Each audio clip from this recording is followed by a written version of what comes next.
Today's episode's going to be on Archangel Michael and our DNA, because Archangel Michael is the protector of our blood and the DNA. And I've got a PowerPoint presentation I've created um, because of a vision I had in a meditation a couple of nights ago. Now, I've had this presentation in mind for a while, but it was because of the vision through the meditation that I wanted to present this. And so to understand the vision, you kind of have to go back and hear a little bit of a story about what happened to me in my early 20s. I was in this um, head on collision on the freeway, and I woke up in the hospital with multiple injuries. I almost died. Part of the car went through my leg. I broke my ankle, my femur, fractured my pelvis on all four sides, broke my forearm, dislocated my shoulder, broke three or four ribs, um, had concussion, and my face was just covered in glass and it was swollen. And I was in the most miserable pain you could imagine. Woke up with a tube down my throat on a breathing machine.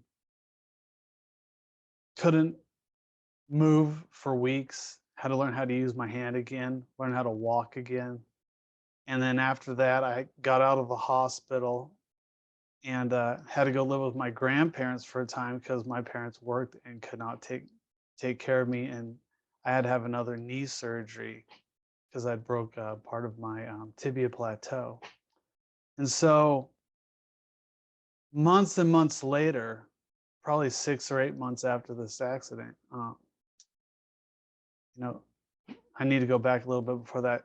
Two people had died as a result of this car accident that I did not know. And so I was inflicted by emotional trauma and physical trauma and spiritual trauma. And I had no belief system up to this point in my life. Just, went to school, hung out with my friends, played sports, had no spiritual understanding.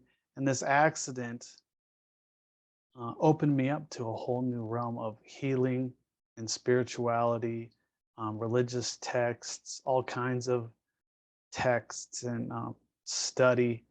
And I've met many healers and astrologers and meditation teachers along the way.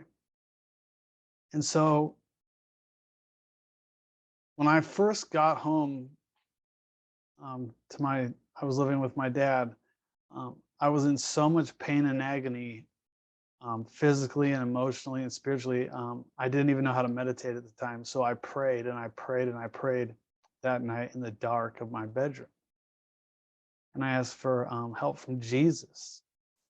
And I didn't even read the Bible at the time. I just knew that's who you went to. And I opened my eyes, and there he was, sitting at the bed next to me, um, crouched down, healing me. Um, and I'd never seen a vision before this. And in the ceiling around the room was a legion of angels, more beautiful than you could possibly imagine. The feathers and the detail, countless, were with him. It was the most spectacular thing I'd ever witnessed, even to this day. And so, why am I telling this story is because so many people out there are in a hopeless predicament. They don't know what to do. They don't know what decision to make. And so 2 nights ago, I'm a very big transcendental meditator. I do it religiously every morning and every evening for long periods of time. So I'm used to connecting to the source and my soul and higher self, and hitting super conscious states and seeing visions and different things, a lot of things beyond what the human mind and the intellect can even conceive. And all of a sudden, a very old saint, a yogi that many people probably would not know who it is, appeared to me. And he said, um, he knew that I've been feeling sad and down about what's going on in the world with everything happening, you know? It he said that we fail to see the spiritual guidance out there that contains within the entire universe. Just like that night, he took me back to the vision of my bedroom when I saw those legions of angels in Jesus. Okay.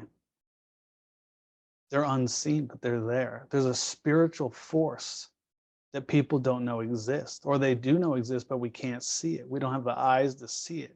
Sometimes we can see it like I did that night.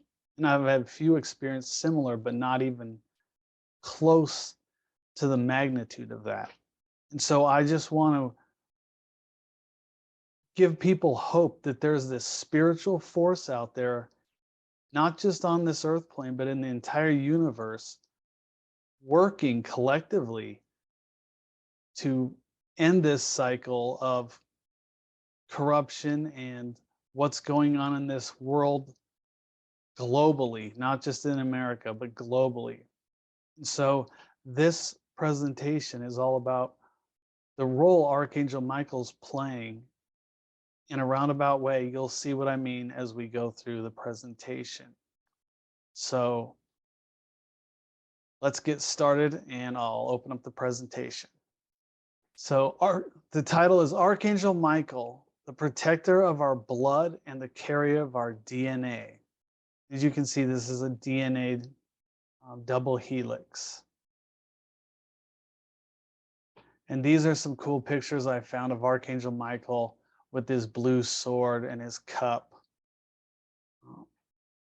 This is just another cool picture of an angel that I found of Archangel Michael that I thought really was beautiful, a beautiful symbology of him.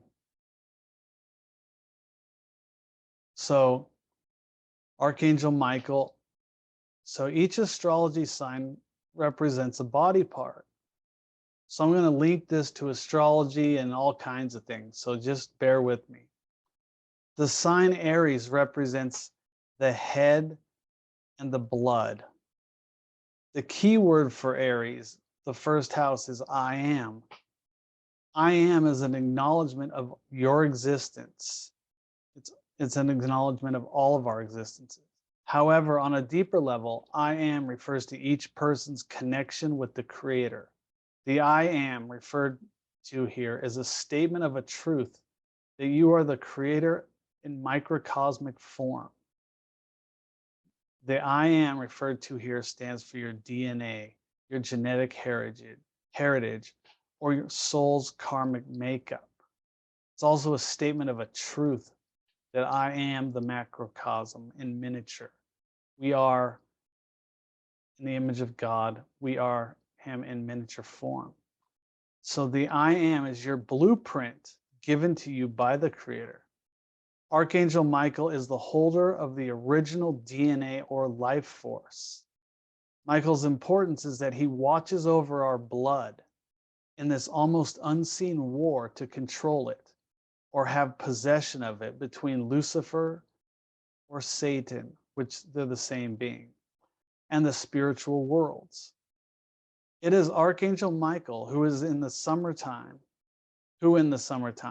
creates meteors that are made up of iron to absorb the sulfur in the atmosphere by Lucifer to heat up our passions and take us out of balance, feed our insatiable desires and all the things that aren't in our best interest.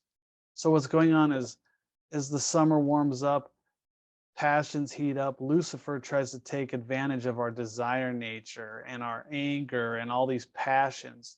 And from the spiritual world, Archangel Michael is throwing this energy down to combat that heat, to cool us down, to calm us down so we don't like hurt each other, kill each other, or do horrific things. It's this spiritual war because Lucifer and Satan want to take us out of this world. They don't want us to do what we came here to do, which is to fulfill our destiny that God had us come here for, or our creator, or whatever you want to call him. So the iron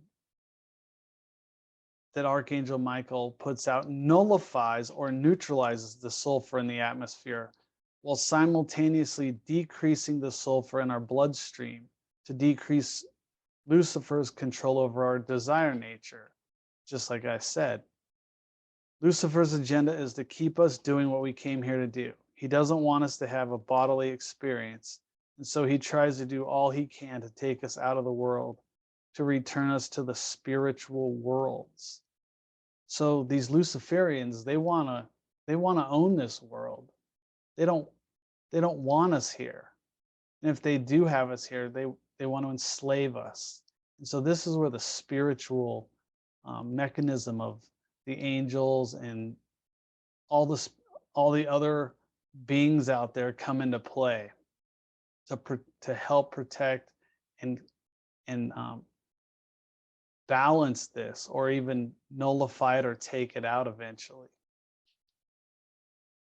So this is just another beautiful picture I found of, and I thought that this represented the blood of Archangel Michael coming out with his shield and his staff, and he is the protector of the I Am. So why is the blood so important in us?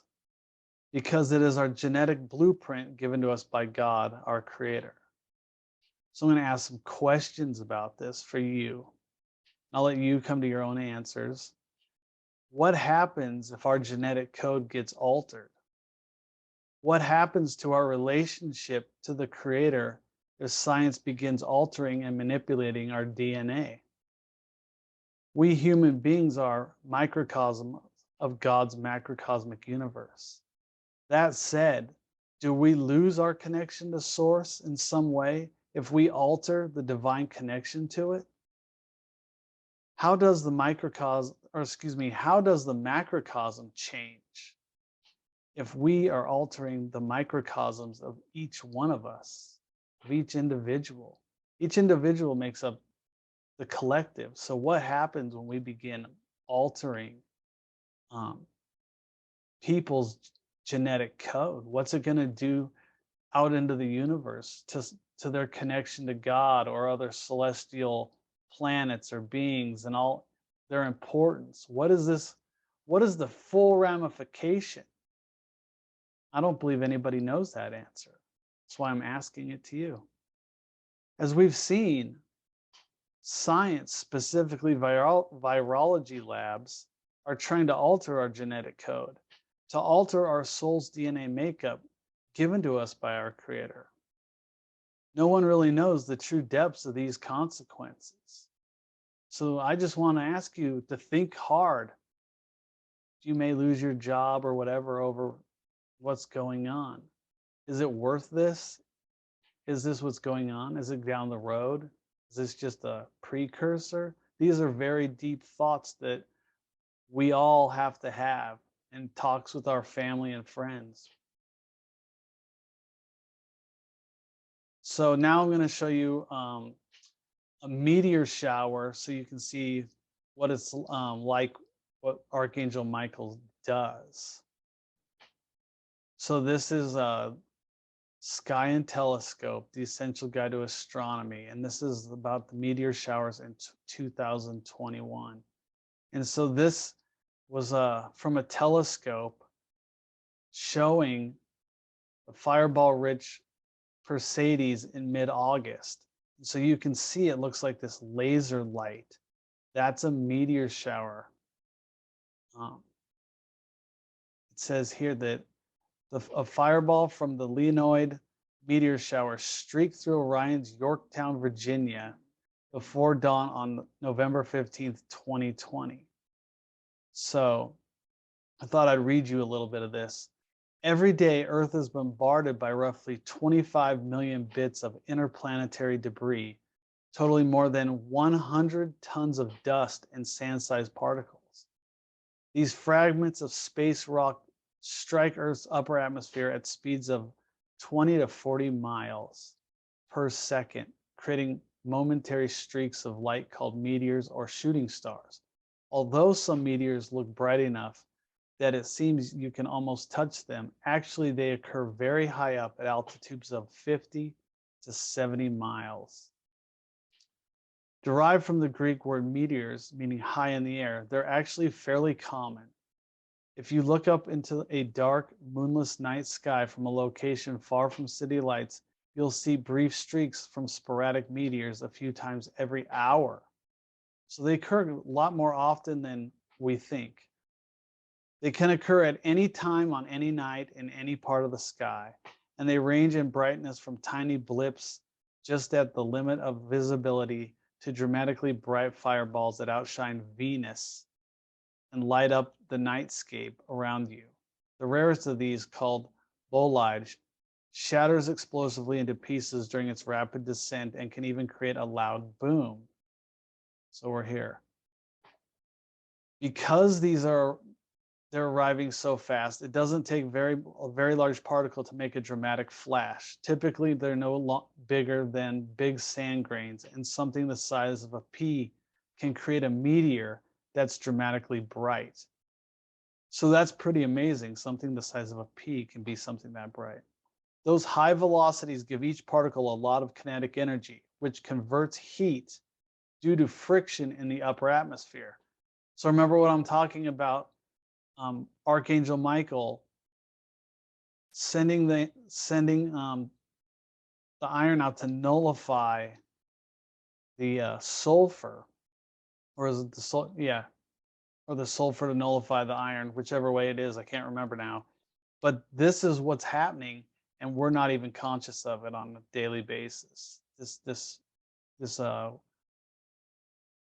kind of platonic war is always going on, even though we're just living our life. And now we're starting to come to see these truths in real time. Many people think a meteor occurs because the particle is burning up, but actually friction with air molecules along the path flash heats the particle and its immediate surroundings to thousands of degrees. The air molecules cool down in just a split second, giving off light as they do so. So this is pretty incredible what's happening. So I just want to show you different pictures of the meteors. This is the Perseid meteor shower going on, and they show like different constellations of Andromeda and Cassiopeia and Perseus. And then down here, I just wanted to scroll down.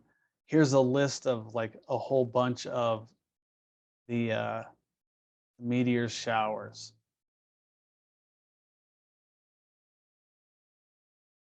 And then down here, you can see this meteor shower while someone's out camping, looks like. And then here's another great picture of one coming down. Like it looks like a beam from Star Trek or something like that, or Star Wars. All right, so let's move on.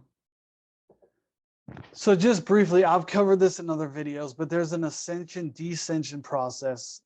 So with the whole spiritual world and all the different spiritual guidance I was talking about at the beginning, we have the whole entire astrology wheel that's 365 degrees, and it goes from Aries all the way around and ends with Pisces. And so when we are ascending into the world, we're getting spiritual guidance and healing and planning for our next lifetime, and all kinds of counseling and inserting kinds of different technology consciousness into our genes to encode our DNA and all kinds of different things. And so we start at Aries, the first sign of the zodiac, and we ascend down through Taurus and all the way down to Sagittarius, Capricorn, Aquarius, and then we end at Pisces. And then we hit the planetary bodies. So we go from the constellations to the planetary bodies, and it goes from Saturn to Jupiter, the Sun, then to Mercury, Mars. Mercury is where we do a lot of healing. Mars, Venus is where we learn a lot about love. And then the moon is where we pick up like our life plan, or um, I call it karma. Karma means action. It's what we're here to do when we come. And it's actually when we're at the moon. And these are in spiritual worlds. It doesn't have to be the physical moon, okay? There's different dimensional realities. But we have a talk before we incarnate with Archangel Michael, and he gives us the confidence that we can do what we came here to do. And then he kind of pushes us off this cliff, and then we end up in our mother's womb to be born into the world. And so even from before we began, Archangel Michael was there giving us spiritual counseling. And so this is the last slide I want to talk about. And I've also mentioned this in other presentations. But this Aries is so important. This is the sign of Aries, and this is the ascendant, or your life mission. A lot of people say it's your how you carry yourself in the world as well, but I like to think of it as your life mission. So here we have, when we're talking about spiritual guidance, we have Pisces, which is a water sign ruled by Neptune, and a lot of the ancients and other types of astrology use Jupiter. So in my outlook in the spiritual way, that's the Neptune's the planet of spirituality and idealism. And so I look at it as the source, or you can look at it as God. It's the highest vibrational frequency there is. And when we meditate, we try to get in tune with that high vibration over time. And Jupiter is the vision, it's optimism and all these things, but it rules the third eye. It's the vision. What is God's vision for you, for the whole universe? So for you, this would be your chart. And so it trines the best aspect possible. So these are all water signs. Cancer is ruled by the moon. That's your home. Your soul, or your subconscious mind, is your home. That's not your home just sometimes. That's always your home. Not like your house here on earth is your home, but your spiritual home is your soul. So we have this source planning with our soul. And then we have up here in Scorpio, it's ruled by Mars, Pluto. Pluto is evolution. It's represented as the Kundalini, or the evolutionary life force. And Mars is action. So it's co-ruled. Action and is Mars, and Pluto is divine action, or divine will. So with that, we have the mover of consciousness. The mover of consciousness is, we call it death and rebirth Pluto. We call it transformation and metamorphosis. Well, we're transforming and metamorphosing from the spiritual world to the physical. And then when we die, we do the same thing. We transform from this physical world back into the spiritual through this trine. And when we're pushed off the moon by Archangel Michael, metaphorically speaking, it forms this inconjunction, this, because evolution is driving us into the physical world. That's Pluto. And we manifest our life mission and who we are, which sets the stage for our life plan that we've been planning through all the zodiac signs and all the planets. And it shows up in your chart, your divine plan for you. And so now we could go into depth on the transcendent planets and how we all kind of have similar things we go through, as well as very different things we go through with our personal planets and what houses and signs there are. But that's for another talk. But I just wanted to give you guys a video on the spiritual guidance.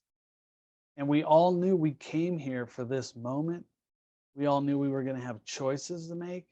But let's remember that there is spiritual guidance. And let's try, if we can, to pray and meditate or do kind of energy work, harmonization or whatever you do, breath work to calm yourself down and try to get in tune with positive things and look for what these beings are doing for us, even if we can't see it, because there's a lot of disinformation, a lot of lying going on, a lot of corruption going on, and it's very hard to even use our psychic ability and intuition in this world right now because of what's going on. So I hope this video helps you, and I hope you take deep consideration of what I said about the blood and Archangel Michael and the seriousness of our connection